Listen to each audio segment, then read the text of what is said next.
Hello everyone, welcome back to my channel. In today's session, I will be discussing how to use Mundane tab in Jagannatha Hora software. This tab is used to make mundane predictions.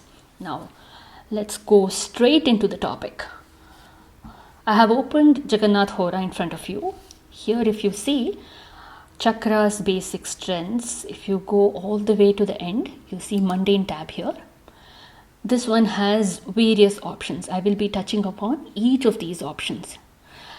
Let me divide those into three sections. The first section, second, and the third. I will take up the mid section first, then the right one and the left one. The mid section consists of lunar charts and solar charts.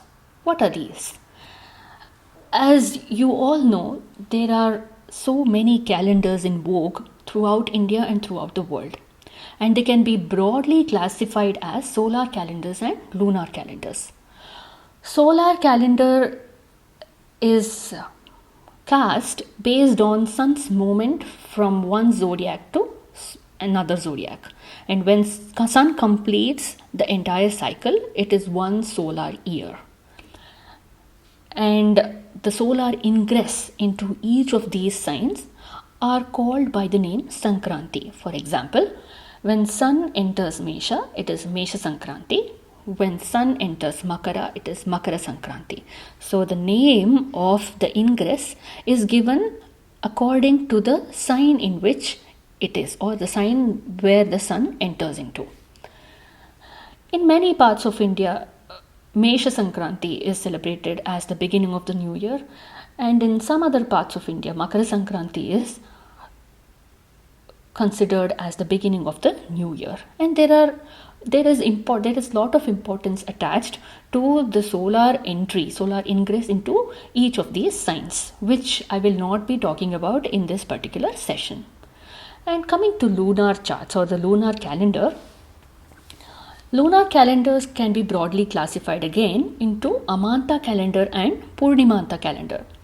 Amanta calendar is the month starts with an Amavasya and ends with an Amavasya, whereas a Purnimanta calendar or a Shuklanta calendar starts with a Purnima and ends with a Purnima. Now, a chart can be cast at the exact time when sun and moon conjoin or when sun enters a particular Rashi. The first one is for a lunar calendar and the second one is for a solar calendar. Now I'm going to show you 2 or 3 examples as to how to cast a chart and how to look up the dashas within that particular year or month to make predictions. Let me take an arbitrary date, say November 15, 2004, and say I want to make a chart for the capital of India, because if I'm looking up how the current year or the year 2004 is going to be for India, then I have to cast a chart for the capital of India. So let me do New Delhi here, the rest of the world, 77 east 12 minutes, 28 north 36 minutes, and this time is some arbitrary time, and this date is also some arbitrary date.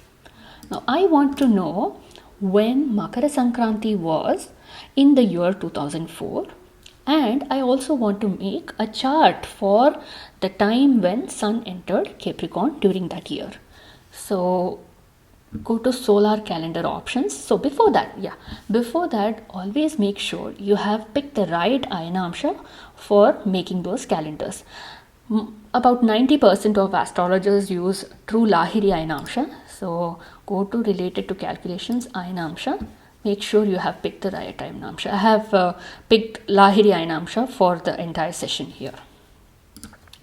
Okay, going back in solar calendar options, select Capricorn and then OK, and then I want to know when Makara Sankranti was in the year 2004. Click solar new year previous. So it was on January 14, 2004 at 11:12 p.m.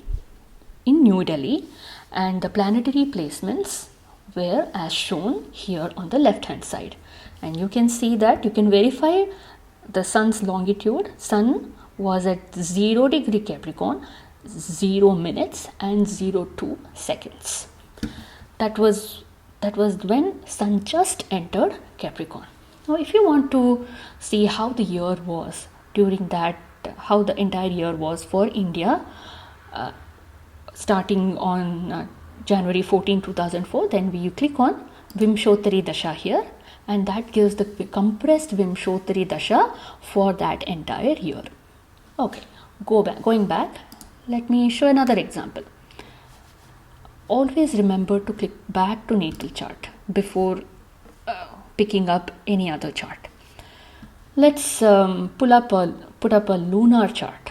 Okay, lunar calendar options. Say I want to put an Amanta calendar for Chaitra Masa, Chaitra Shukla Pratipada. So go here. This is when sun and moon conjoin in Pisces and the full moon happens in Chitra Nakshatra. So go here, and then I want to know when Chaitra Shukla Pratipada started in the year 2004. So go here and click Lunar New Year. And it was on March 21st, 2004 at 4:12 a.m. in New Delhi, India. And this was the this would be the chart for that entire year.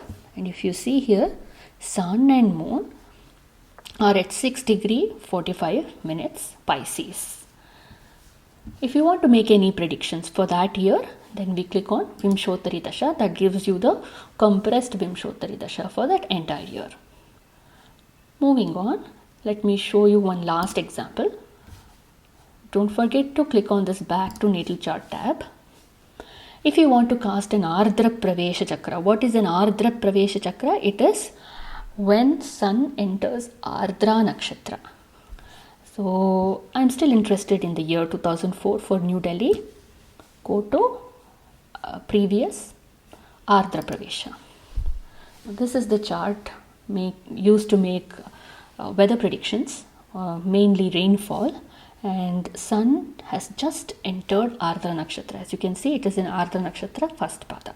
And this is the chart. Again, if you click Vimshottari Dasha, it gives you the compressed Vimshottari Dasha for that year. Now we have completed this particular section. I will leave it to you to explore these options. It's very similar to what I have told. If you want to put up a chart for lunar new month or lunar new day or fortnight or solar new month, whatever, you just have to enter one date of interest here and an arbitrary time and the place, and whether you want to know when the month or the year started previous to that date or after that date. Only that can be determined using this software. Okay, going to the next section, the right section here, stationary transit mode. What is stationary transit mode? When a planet changes its motion from direct to retrograde or from retrograde to direct, it remains stationary for a very brief moment. This particular feature allows you to cast a chart for that exact moment when the planet becomes stationary, and it is used to make some wonderful predictions based on transit. Now let me show you how to do that. First, go to data, enter any arbitrary date. Say, let's still keep it as November 15, 2004, and I'm interested in knowing when Jupiter became stationary before this date. So click here Jupiter and before or after, whatever is your interest, and then click on stationary transit mode. Now before November 15, 2004, it was on May 5th, 2004 at 8 a.m. 44 seconds that Jupiter became stationary. And where was he stationary? He was stationary in Leo in Purva Phalguni Nakshatra, first pada. You can do that for several other planets. Let me show another planet. Don't forget to click on back to natal chart here and say I want to know Saturn. When did Saturn become stationary?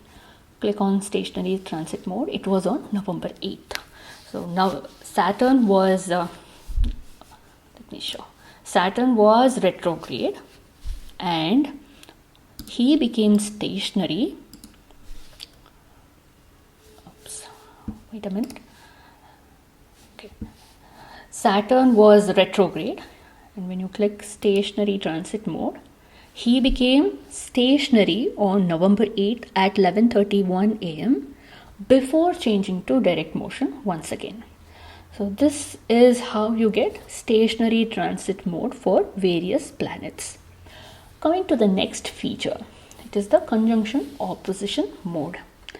This feature allows you to see when two planets are in conjunction or in samasaptaka or in trine or quadrant or in dvirdvadasha or shadashtaka or various combination prior to a date or after that date. Now let me click back to natal chart. I still have November 15, 2004 as the arbitrary date, and I would like to know when Jupiter and Saturn were in samasaptaka before this date. So click on this. It was on May 17th at 6:07 at New Delhi, because that is my place of interest, that Jupiter and Saturn were at exact 1-7 positions. You can verify that with the degrees as well. Jupiter is at 13 Cancer and Saturn is at 13 Capricorn. Now the third feature in this rightmost section is the planetary transit mode. This allows you to see when a planet has entered a particular Rashi or Nakshatra or a Varga based on the options that are listed. Say, click on this, and Sun is in Libra. So find when the following planet changed the zodiac. When did Sun go to the previous Rashi? Okay, Sun entered Libra. Sun entered Libra on October 17th at 4:02 am at New Delhi, and this was the chart at that particular moment. Now these are various features pertaining to this midsection and the last section. Now let us come to the first section here. Here you have something called as eclipse mode. This mode, this feature allows you to see when the previous and the next lunar or solar eclipse was based on the date of interest. Our date of interest is November 15, 2004, and I would like to know when the previous lunar eclipse was, and you can either make a chart at the start of the eclipse or when the eclipse is at the maximum. Now let me still keep it as start and then eclipse mode. So this gives you various factual information about the eclipse. Say OK, and that was on October 28, 2004 at 5:37 am. Click on back to natal chart. Now coming to the last feature in this mundane tab, it is the swearing in chart mode. Say for example, a politician has taken oath on so date as chief minister for a 5-year term. Then we enter the data here, the time and date at which he took the oath and the place, and then the term, the total term. In India it is 5 years for a chief minister, you put 5, and then you click on swearing in chart mode. That gives you the chart for that moment when the oath was taken. And when if you click Vimshottari Dasha, it gives you the compressed Vimshottari Dasha for that 5-year period, and you can make predictions on how those 5 years will be for that politician. So yeah, that brings us to the end of this session. I mainly wanted to cover how this particular tab can be used. Instead of looking up the days or the dates when Sun entered so and so Rashi, or Sun and Moon conjoined in so and so Rashi in Panchanga, and then entering those details in the data tab here, it's much easier to put up the charts by making use of various features in the software itself. I hope you found this session useful. If you have any questions at all, please put them in the comment box below. Thank you once again. Have a good week.